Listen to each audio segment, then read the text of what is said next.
UP के सिद्धार्थनगर ज़िले का एक छोटा सा कस्बा है। कस्बे का नाम है बढ़नी। बढ़नी कस्बा नेपाल की सरहद से सटा हुआ है और इस कस्बे का बाहरी इलाका, जिसे हम गांव कहते हैं, प्राइवेट बस स्टॉप के पास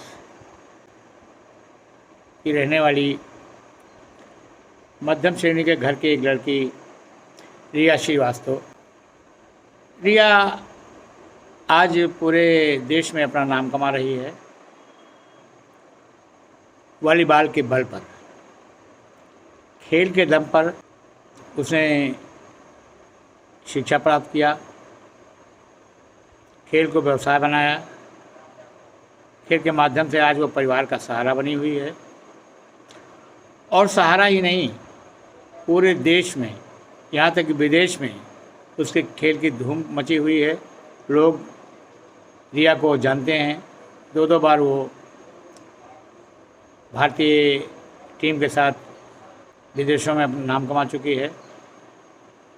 रिया पहली बार जब बढ़नी में खेल के प्रैक्टिस के मैदान में उतरी तो लोगों में बड़ी तीखी प्रतिक्रिया हुई कि एक लड़की वॉलीबॉल खेलने जाती है। देहातों में ऐसी बातें अक्सर हुआ करती हैं। ऐसे प्रतिक्रियाओं और कमेंटों के बीच रिया ने किस साहस से, किस बहादुरी के साथ विपरीत परिस्थितियों का सामना किया, किस तरह वो वॉलीबॉल के फील्ड पर आई, उसके संघर्ष के हालात ये थे कि पिता की मृत्यु हो चुकी थी। वो आई बड़ी मुश्किल से, उसने हाजिरी दी, लेकिन करियर के लिए फिर वो लौट गई। उसे फ़ौरन जाना था। उसके सीनियर खिलाड़ी शंभू गुप्ता, जो खुद ही बड़े खिलाड़ी रहे हैं, जो इस वक्त प्रदेश स्तर के रेफरी हैं और जो सिद्धार्थनगर में खेलों वॉलीबॉल के जनक कहे जाते हैं और इस वक्त वॉलीबॉल एसोसिएशन के प्रदेश के कोषाध्यक्ष हैं इब्राहिम बाबा, जिन्होंने बहुत बड़ी नर्सरी तैयार की वॉलीबॉल के खिलाड़ियों की और उसमें से कई खिलाड़ी राष्ट्रीय और अंतर्राष्ट्रीय स्तर पर चमके भी। उन सबको धन्यवाद देते हुए रिया श्रीवास्तव अपनी संघर्ष गाथा बताती हैं। रिया से बढ़नी कस्बे में आयोजित 44वें ऑल इंडिया टूर्नामेंट के दौरान हमारी बातचीत हुई। एक लड़की के लिए संघर्ष क्या होता है, एक मध्यम श्रेणी के परिवार के लिए संघर्ष क्या होता है, इस कहानी को आप रिया की ज़ुबानी ही सुनकर समझ सकते हैं। आइए मिलते हैं रिया श्रीवास्तव से। पेश है हमारी और रिया के बीच की बातचीत को देखें और कबीर वस्तु पोस्ट को सब्सक्राइब करें, इसी उम्मीद के साथ। तो लीजिए रिया को सुनिए। तो रिया जी, आप ये बताइए कि आप वॉलीबॉल के क्षेत्र में कैसे आई? वॉलीबॉल के क्षेत्र में तो पहले मुझे बाबा ही लेके आए, इब्राहिम बाबा के थ्रू आई। पहले तो मुझे जानकारी नहीं थी, लेकिन फिर बाबा आए, मेरे पिताजी से बात की और मुझे ग्राउंड पे लेके गए। बाबा से मतलब इब्राहिम साहब और जाकर की स्पोर्टिंग कर यही ना? जी। ठीक है, बताइए। फिर बाबा मुझे ग्राउंड पे लेके गए, वहाँ पे मुझे एज अ कोच मुझे शंभू भैया ने मुझे वहाँ पे ट्रेन किया है। फिर वहाँ से स्पोर्ट्स कॉलेज गई मैं, स्पोर्ट्स कॉलेज गोरखपुर, और फिर वहाँ पे मेरी आगे की 6th to लेके 12th तक वहाँ पे मेरा रहा। वहाँ से पास आउट हुई, फिर मैं पटियाला यूनिवर्सिटी में एडमिशन ली, फिर वहाँ से पास आउट होकर फिर रेलवे ज्वाइन कर लिया। तो ये जो आपका था खिलाड़ी बनने का जो दौर था जी, इसमें आपको किन कठिनाइयों का सामना करना पड़ा या कौन से संघर्ष आपको करने पड़े, क्या दिक्कतें? संघर्ष तो मिडिल क्लास फैमिली के लिए तो नॉर्मल, सभी को पता है कि संघर्ष क्या होता है। और उसी बीच में अब मेरे पापा भी नहीं रहे, उसके बाद का संघर्ष तो बहुत रहा है। लेकिन सबसे बड़ा संघर्ष ये रहा है कि इतनी बड़ी बढ़नी है और यहाँ पे मतलब बहुत सारी लड़कियां होंगी, इतनी सारी लड़कियों के बीच में, इतने सारे लोगों के बीच में अकेली लड़की खेलती थी मैं। और अभी भी ये है कि बहुत कम लड़कियां अभी भी जागरूक हैं। तो ये संघर्ष तो बहुत बड़ा है।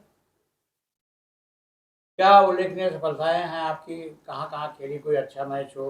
हाँ जी। पहले तो ये बताइए शॉर्ट में कि आप किस लेवल की कौन कौन टूर्नामेंट खेल चुकी हैं, और जी। उनमें भी जो आपका बहुत अच्छा संघर्षपूर्ण मैच कहीं आपके जहन में जो हो, जी। दो एक हो, तो उसे आप बता सकती हैं।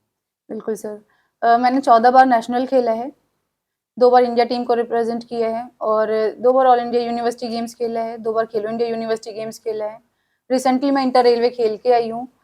बाकी इंटर रेलवे का एक्सपीरियंस बहुत अच्छा रहा है, वहाँ पे बहुत अच्छे मैच हुए हैं। ऑल इंडिया का भी एक्सपीरियंस बहुत अच्छा हुआ है क्योंकि वहाँ पे अच्छे कॉम्पिटिशन्स मिले हैं हम लोगों को। तो वो खेलने में बहुत मतलब काफ़ी कुछ सीखने को भी मिला है वहाँ से।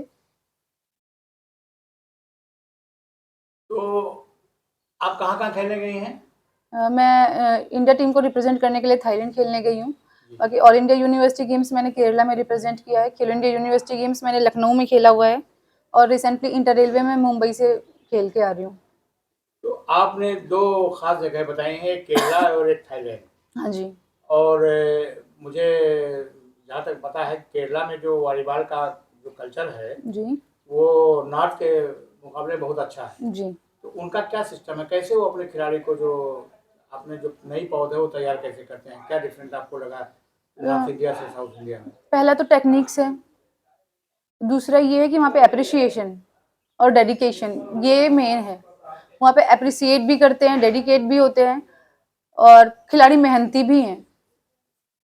अगर वहाँ पे कोई खिलाड़ी आगे बढ़ रहा है तो उनको एप्रिसिएट करके आगे बढ़ते हैं। जैसे कि जागृति स्पोर्टिंग क्लब से मैं अकेली हूँ, लेकिन सिर्फ अकेले मैंने तो सिर्फ मेहनत किया है, अकेले मेरी सफलता ये नहीं है, ये पूरे जागृति स्पोर्टिंग क्लब की सफलता है क्योंकि मेरे पीछे जितने भी जागृति स्पोर्टिंग क्लब के मेंबर्स हैं सभी ने संघर्ष किया है, सभी लोगों ने मेहनत की है।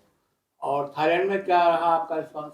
थाईलैंड में मेरा सिल्वर मेडल रहा है सर वहाँ पे। तो वहाँ का खेल कल्चर क्या है, वहाँ का खेल कल्चर खासकर वहाँ वॉलीबॉल का? सर बहुत अच्छा है। वहाँ का भी सबकी अपनी टेक्निक्स हैं, अपना अपनी फैसिलिटीज़ हैं, सब लोग यही है, डेडिकेशन है मेन। तो वहाँ का कल्चर बहुत अच्छा तो रहा है। इस वक्त जो महिला वॉलीबॉल है इंडिया का, जी।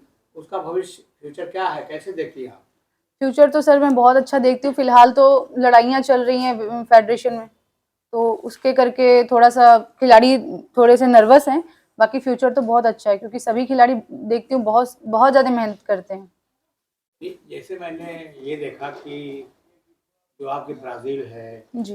रशिया है या क्यूबा है, यहाँ की जो महिला वॉलीबॉल टीमें हैं उनके मुकाबले में भारत का स्तर बहुत नीचे है। जी। तो दिक्कत कहाँ है? उनकी बराबरी हम नहीं कर पा रहे हैं, उसमें कहाँ कौन सी दिक्कत आपके सामने आती है? मे भी टेक्निक्स हो सकते हैं सर। हाँ जी। और ज़्यादा टूर्नामेंट्स नहीं होते हैं, गेम को इतना हाईलाइट नहीं किया गया है। कुछ ही गेम है जिनको हाईलाइट किया गया है, उसके पीछे सारे गेम दब चुके हैं। अच्छा, एक बात ये बताइए जी। कि इस वक्त मतलब बस आखिरी ये सवाल है जी। कि जो हमारी जो नेशनल की टीम है वॉलीबॉल की, जी। उसमें कोई एक नाम नहीं कहूँगा, जी। लेकिन कम से कम 2-3 नाम हम बता सकते हैं कौन बहुत बेहतर कर रहे हैं। और दूसरी बात ये है कि वॉलीबॉल में आप मतलब किस प्लेस पे ज़्यादा आपको ईज़ी लगता है खेलना? जैसे कि अब तो रोटेशन का गेम है, कोई कहीं भी खेल सकता है, लेकिन आपको क्या लगता है स्मैशिंग में आपकी दिलचस्पी है या डिफेंस में है? सर मैं लिफ्टर हूँ। अच्छा, हाँ लिफ्टर। जी। ओह! हुँ। ठीक, तो बताइए कि मतलब नेशनल में कौन से उदीयमान खिलाड़ी हैं जो उभर रहे हैं इस वक्त? उदीयमान खिलाड़ी तो सर बहुत सारे हैं, स्पेशली तो मैं किसी का नाम नहीं ले सकती फ़िलहाल तो। लेकिन बहुत सारे खिलाड़ी ऐसे हैं, सभी लोग अपनी-अपनी जगह पे अपने-अपने स्तर पे बहुत अच्छे खिलाड़ी रहे हैं। नहीं, मैं आपसे कंपटीशन की बात नहीं कर रहा हाँ हूँ। जी। मैं फॉर एग्ज़ाम्पल 2-4 नाम, आप 100 नाम तो ले नहीं सकते, कुछ तो जी। लेना पड़े। मैं ये नहीं कहता कि आप उनको सेलेक्ट करके बताएँ कि ये बहुत अच्छे हैं, जी। तो इसका मतलब ये नहीं कि और लोग नहीं अच्छे हैं। जी। कुछ नाम जो याद हो और जिनसे भारत को, मुल्क को, कंट्री को आशा आशा हो, उम्मीद हो। जी। मैं ऐसे चाहती हूँ 2-4 नाम अगर आपके ज़हन में हो तो बता दें। 2-4 नाम सर, सारे खिलाड़ी बहुत अच्छे होते हैं। जी, तो जी। स्पेशली अगर किसी का नाम ले तो दूसरे खिलाड़ी को ऐसा लगेगा कि उनका चलिए, हाँ। तो ये तो अब आपका भविष्य, अगला कदम आप कहाँ जाना चाहती हैं? सर भविष्य में नौकरी मिल गई है, जी। वॉलीबॉल खेल रही हैं, जी। तो वॉलीबॉल में अब आपका लक्ष्य क्या है? आगे और आगे बढ़ना है सर। अभी इंडियन रेलवेज खेलना है, फिर से इंडिया टीम को रिप्रेजेंट करना है। जी धन्यवाद। Thank you sir.